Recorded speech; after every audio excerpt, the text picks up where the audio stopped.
Welcome to my channel. Today, a mixed media card making tutorial. We're going to use napkins as the focal image. Now let's get started. As a base, I'm using these 6x6 watercolor cards from the Crafter's Workshop. I'll put a link in the description box below. And I'm using these blue Heirloom flowers napkins from NinnysNapkins. I absolutely love hydrangeas, and my hydrangeas have just started to bloom. So that's where I got my inspiration from. So I'm cutting out a quadrant of this napkin, and you can see I've got 3 more to go and then another napkin. And I am going to water cut this off. Now, I like the background on it, and in fact, I'm going to use some of the design choices on my card. Just a reminder, there will be a full recap at the end of the video using my prompt and process cards. Generally getting it out, and then I'm going to go in and cut any of that excess out, anything that I don't want to see. I tend to get rid of a lot more of it than some. That's just a personal preference.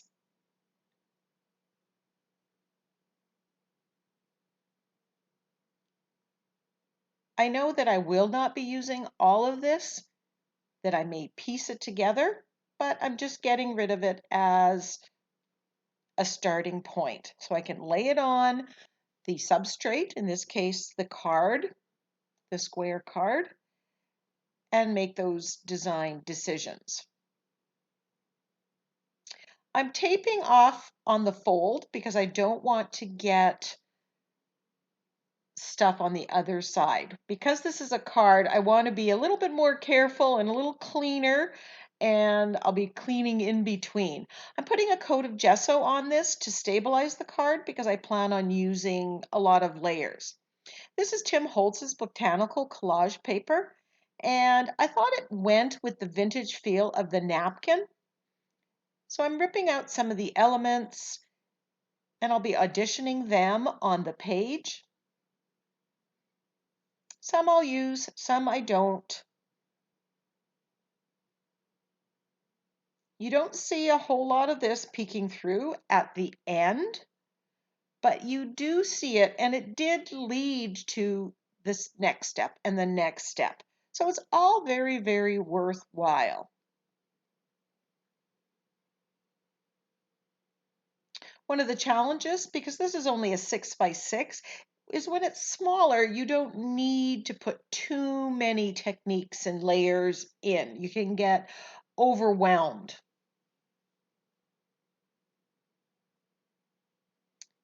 Now that I have the basic placement, and I don't want to overthink it, I'm just going to glue this down with my fluid matte medium from Liquitex Basics. I love these collage papers. They go very translucent.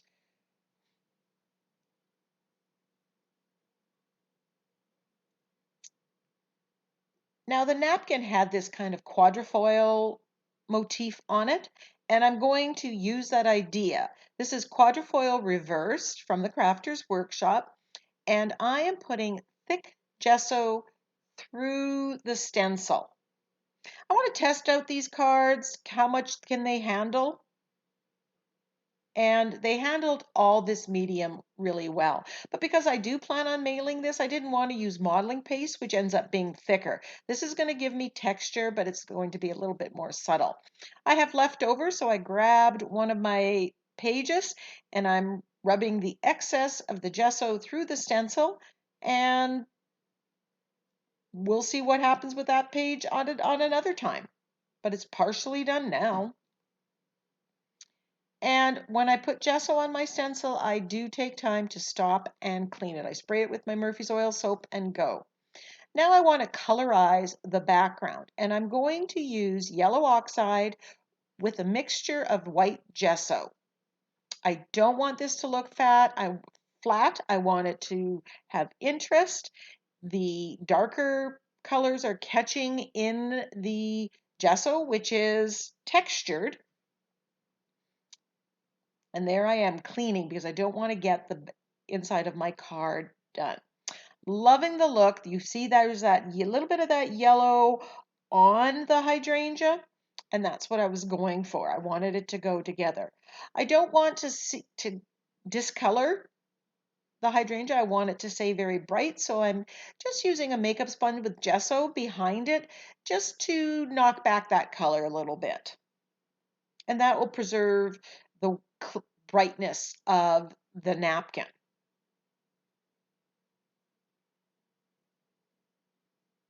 Just adding another layer, getting it a little bit more opaque white, and drawing it in between.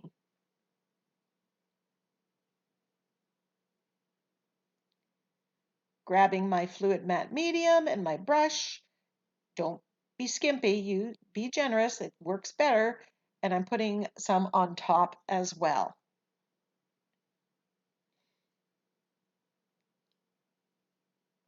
I glue down the big part of it, and then I'll flip this up and I'll glue down the leaves and stem. Typically that's how I glue it down. 1/2 and 1/2.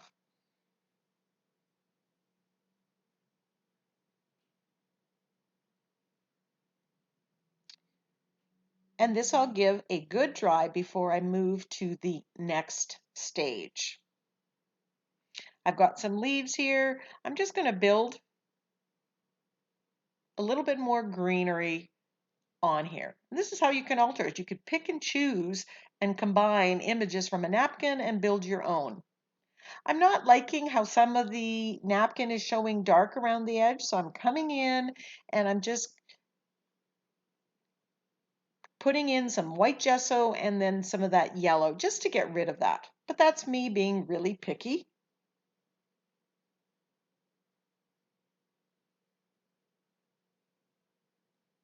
Now this looks lovely on this card, but this would also look great on a 6x6 canvas or a wood panel. And I think I might do it on that. I'm taking the yellow oxide on a Ranger blending foam and rubbing it over. Now I'm doing brown just to bring out some of that texture from the thick gesso. I come back and I do with black as well, just to bring it out even more because I'm liking the look. I'm edging with the acrylic paint. It's kind of a combination of black and brown here around the card. This is has a very vintage feel, and I just wanted to push that a little bit more. There I've added black, and now I'm going over top. And you can see how the gesso through the stencil is showing up, that texture.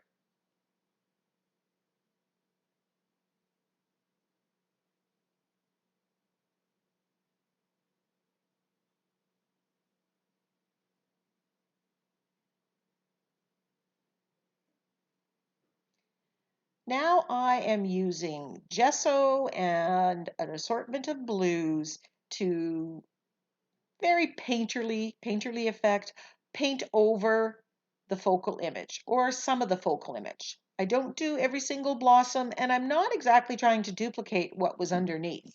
And sometimes I'm even just painting my own flower heads. I know what a hydrangea looks like, and I'm giving the illusion of it. And I find by adding gesso in there, you get, and some lighter and darker colors, you get the shading pretty much done for you.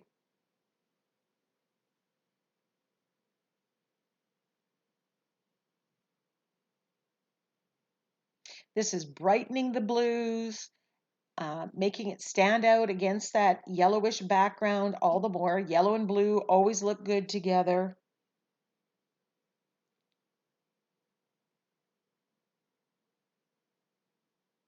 I find when I'm painting over napkins or free printables or my own photos,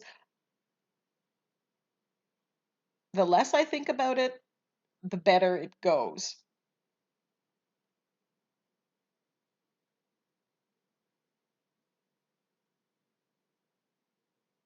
If you don't like something that you've painted, let it dry, come back, and you can typically fix your mistake.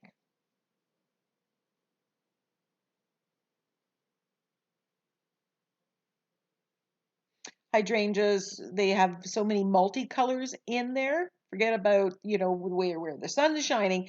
They just have different colors and different tones. So I'm adding some darker blue here.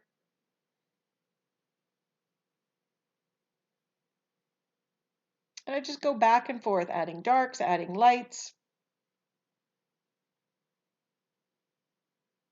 But when you're doing that, every once in a while, take it, step back and look from a distance to see what it's all. Because when you're looking too close, sometimes you're just too close.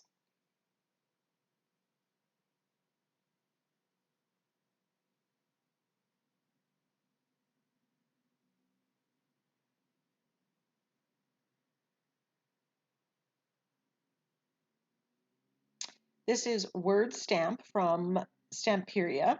And this, along with the napkin and the stencils, you can purchase at NinnysNapkins, which is an online craft store. I'll put a link and a discount code in the description box. Loving how this looks. I'm flipping through my sentiment packs and I'm grabbing sentiment pack number 1. Here I've shrunk it down to so there's 4 on a page, and I'm just auditioning a couple of possibilities. I know who I'm sending this to and what message I want to give, so I'm kind of selecting it that way. And I decided to go with let the adventure begin. I'm bubble cutting around the script, which is what I typically do.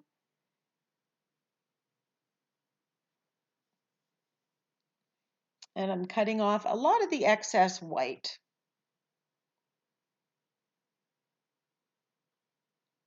Alternatively, I could have printed this on tissue paper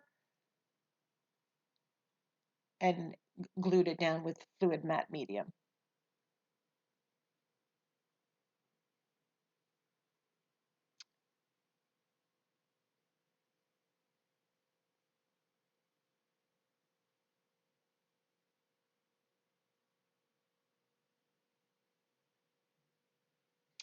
Giving this a good dry, going back, adding a few more highlights and lowlights and colorizing. I could never be done. I just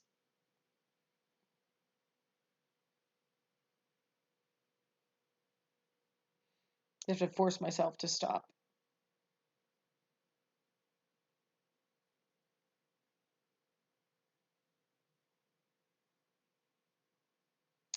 Now I'm adding back the yellow center using a stylus and the yellow oxide paint.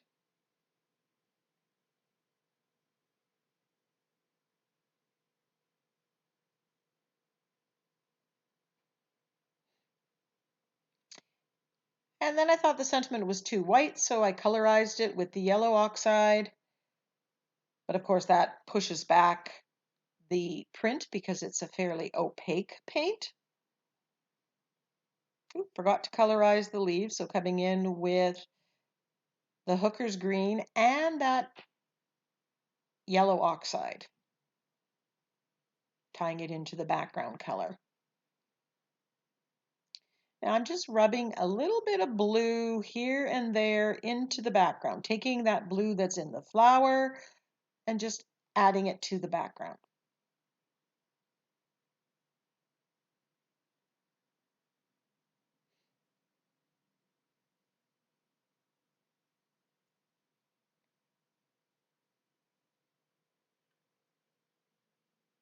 Going to splatter with gold just to add that bling.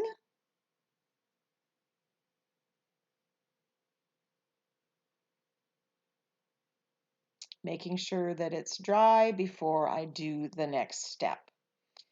Now I'm removing the tape, and if you heat it with a heat tool, you don't pull up paper. Grabbed my Secura glaze pen and I'm going to bring out the letters. on the sentiment. I want it to stand out. The Sakura glaze is very dark black, it's dimensional, and it's shiny, which I love. This way I've colorized the background so it disappears. All that white's disappeared, and the sentiment is really clear. So there we have it, a finished card. I love, love, love how how it turned out. So let's see. We started by gluing down some tissue papers, collage papers. These ones were from Tim Holtz. I used this pattern from the napkin and I picked a stencil and I stenciled with thick gesso. Then after that was dry, I put a base coat of color on the background. Yellow and blue go together. I used the napkin as the focal image. I watercut that and I altered it as I saw fit. I painted over the focal image to get that painterly effect using different colors of blue and white gesso. I applied paint to the texture area to bring it out. I remember I used the Ranger blending foam and black paint. I stamped to add a little bit more pattern. I added the sentiment and this time I colorized to get rid of the white. I edged the page using the blending foam and I splattered the whole page or card with gold paint.